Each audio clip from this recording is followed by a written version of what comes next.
Good morning, everyone. We were scheduled to do our regular weekly briefing today. However, shortly before the briefing, Dr. Morrison received a call about a positive case that has some potential broader implications. So we wanted to use this morning's briefing to provide as much information as we have at this time on the particular case. And we will continue to keep the public up to date as more information becomes available, whether that's through an additional briefing later today or tomorrow morning. But with that, I will turn it over to Dr. Morrison for the details, and we will later this week or early next week, we will resume our regular COVID briefing update. But for today, we will to talk about this particular situation. So over to you, Dr. Morrison. Thank you, Premier. Good morning. So on this lovely spring day in P.E.I, we had, as the Premier mentioned, planned to give our regular briefing, but I think we'd like to focus on letting people know about that we have one new case, an individual in their 20s, identified just a little while ago, and contact tracing is underway. It does have the potential of having other implications because unfortunately the individual who is a case works at a daycare center. There are approximately 38 to 40 children at the daycare and 8 staff. The daycare has been in contact and is contacting the parents of the children, and they are closing the daycare and are sending all of them to be tested. And then they are going to go home and isolate. The family members are also being asked to go home and isolate until the test results of the child come back. We know this is certainly distressing for parents and families, and public health nursing and our office will be in touch with everyone who is on the list from the daycare. That includes children and staff. And we will be contacting them with further guidance about as we learn more. The source of this case, it's likely travel related from what we understand at this point in time, but all close contacts of the case will be tested and will be followed up by public health nursing. And so all the other information we had about the cases in Atlantic, Canada, and vaccine, I think we'll leave for now, and we can do as part of a regular update, and we'll just let people know about this particular evolving situation. This now puts us at 7 active cases in P.E.I and 188 cases since the pandemic began. So maybe we'll just and to all of our friends in the media, when we will do our best to take some questions, but and we'll provide as much information as we can. This information is very fresh, and as Dr. Morrison said, the Chief Public Health Office and all of our public health officials have sprung into action and are working quickly here. But we will provide as much information as we can based on that, and we'll be providing more information throughout the day as we learn more. So with that, I'll turn it over to questions from our friends in the media. Wayne Thibodeau, CBC. Good morning, Dr. Morrison. Can we begin by telling us where this daycare is? The daycare is in Charlottetown. It's the Leaps and Bounds Leaps and Bounds Child Care Center. Okay. And where is that located, sorry? Charlottetown. And I believe it's on Hemlock Court. And can you also talk to us a bit more about the source? You mentioned that the source is likely travel. Did this daycare worker travel, where they have a family member who's a rotational worker? Explain to us a bit more about the source, or the believed source anyway, of this case. Well, we are really in the process of asking the questions and doing the contact tracing. But certainly from the initial conversation, it appears that someone who traveled may have been a close contact of this case.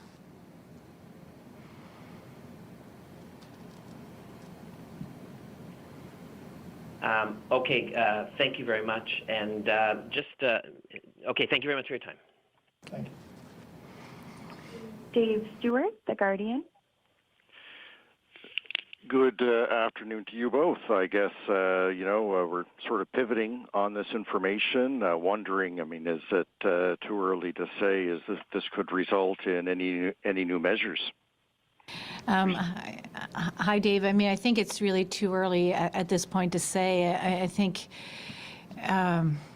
it's our hope that, we're going to learn more in the next hours and day, but with the variants of concern now dominating much of what we're seeing across the country, and we've learned and we've seen what has happened in our neighboring provinces, how quickly things can spread, we really are going to need to be right now focus on trying to see if we can contain and manage any potential spread that may have happened in this situation. And Dave, I would just add, if I could, that this is very early stages. We have tremendous public health staff who are good at doing this and are working diligently. And let's not forget that there are 38 to 40 kids and families and 8 staff members who are, this is difficult news for anybody to hear, in particular to them. So let's make sure our hearts go out to them and work with them to get through this. And we'll keep focused on what's important as we work through this. And if we have to make changes down the road, we've always taken that approach. But I think right now, let's let the professionals do their work and send our best wishes and keeping our thoughts those people who have received some potentially distressing news this morning. Thank you. And I guess, a follow-up question, you may have spoken to it already. Do we know if it, and I guess maybe the investigation is going into whether it has been contained to the daycare and isn't in the community? I think, Dave, it's too early at this point to say, and I think we'll know more after we test the contacts and the children, and it's unfortunate. This kind of case does remind people they should not go to work if they are not feeling well. And we have screening measures in place for a real good reason. We've been giving that advice all the way along. So I just take this as an opportunity to remind people. Thanks very much. Appreciate it. You're welcome. Charlotte McCauley, The Eastern Graphic. Hi, good morning. My question, I guess, is not really related to your announcement, if that's all right. My question is regarding the different regulations for the Madeline Island ferry entry point into P.E.I. as compared to the other access points. And I'm just wondering, has there been any thought to bringing those regulations in line with the other access points with the tourism season coming up and the variants have kind of entered into the picture? Well, I can start. Hi, Charlotte. So in terms of the Magdalen Island ferries, there are screeners in place for when people arrive from the Magdalen Island ferries. If they are staying in Prince Edward Island, they need to have a pre-approval travel letter, and if not, they are turned around. If they are driving directly through to New Brunswick or somewhere else, they are given a piece of an information and given advice about how they drive directly through and all of the public health measures that are in place here. That has been the case and we continue to talk about these measures on an ongoing basis with as part of our points of entry discussions. So they really are given, and we also have our enforcement, conservation, or highway safety, who are all doing some extra checks and they have a more presence up there when the ferries land. So that has been communicated to me as part of what is happening when the ferry arrives. Okay, I guess as a follow-up, you mentioned enforcement. Are there any of the public health violations so far related to travel through this access point? I'm not sure, but on that note, one of the things that we've talked about, and we're going to talk about with our Justice and Public Safety colleagues, almost putting out a weekly kind of, whether it's a release, although I have the numbers here myself, whether it's a bit of a weekly release on the charges that are in P.E.I. and what they're for in terms of the public health, under the Public Health Act. So I think that may be something that will be something we'll do in the weeks ahead as well, which may be useful for people. I think Okay, thank you very much. basically the point of entry's been consistent across the board, and if I think, we could provide those numbers to you, Charlotte, but I think of all of the points of entry, probably the least contentious from an enforcement issue has been the Magdalene Islands Ferry. But we can get that information and provide it to you. Okay, thank you. Thank you.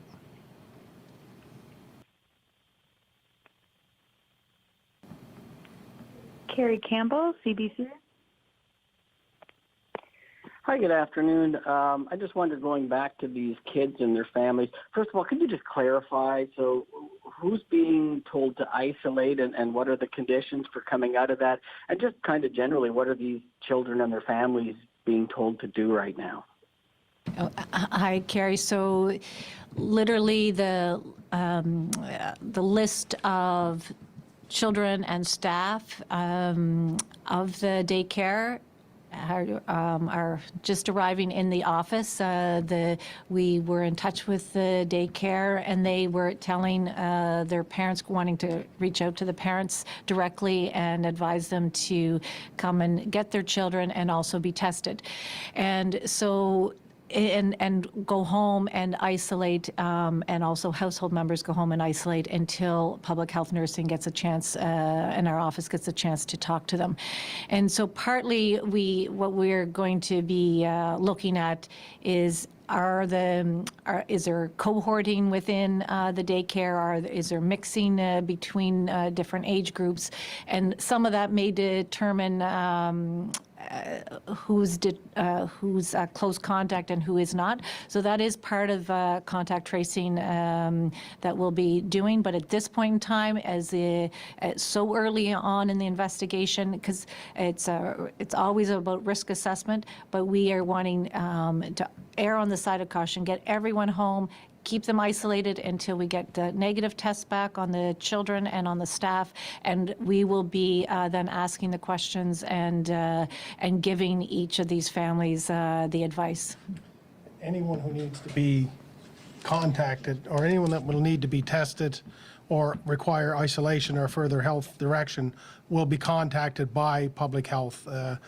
So that's important to note. I know when we've had incidents like this in the past, people, it's normal for people to become a little bit apprehensive, but anybody who needs to be tested immediately or who will require further isolation through the contact testing process will be contacted by public health, and that is what's taking place here yeah. They will be reached this afternoon, so they will be working through all of this in the next few hours. Okay, and I'm wondering, it sounds like you're still trying to determine what the safety protocols would have been that were in place, but I just wonder, because these are kids, it sounds like preschool kids, if you have any, sort of additional concerns, or if you think there's greater risk, because I think, any parent can tell you, you can only expect so much from, a toddler or whomever in terms of, how they're going to be able to physically distance and things like that. How does that factor into how you look at this situation? Well, I mean, I think we take each of these situations, Carrie, very seriously, and we ask all those kinds of questions. But we also know that children and young children seem, in terms of the numbers of cases of COVID, it's less common in some ways to have the spread amongst children than you do it amongst adults. So that I guess balances some of our thinking at this point in time. But right now it doesn't change the fact that they all need to be tested. They need to isolate, and obviously little children can't isolate by themselves. So that means a parent has to isolate with them, and there'll be certain circumstances where a household may have to isolate with that child. So those are the kinds of questions and the discussions we'll be having with the families about even the ability for one child and one parent to isolate away from others, and if that's even feasible. And as a follow-up to that, Carrie, I have asked the Minister of Economic Growth, Tourism and Culture to arrange for a dedicated resource that individuals who are impacted here with this recent case can contact to assist them, whether it's accessing the federal supports which are available, but also then to look at what we could do as quickly as possible to make sure those who need to isolate and would require being away from work, for example, or need any assistance in the isolation process, to contact that resource. We'll make that number available shortly after lunch. But we want to do everything we can as quickly as we can to make sure this process is as simple and at least do the at least amount of impact to those who are dealing with this. So that number will be made available shortly. If I could, just before you go, just one other thing. I know it's probably not just me wondering. The worker, do you know if they were following all the protocols, if they were tested, if they had negative results? I'm just wondering if, this was a case of those rules all being followed, but, they're still getting through, or what that situation is. Carrie, I think it's still too early. Literally, these calls were being made just as we were coming down for this press, so I think it's too early. Sure, I do appreciate your information on this. Thank you so much. Thank you.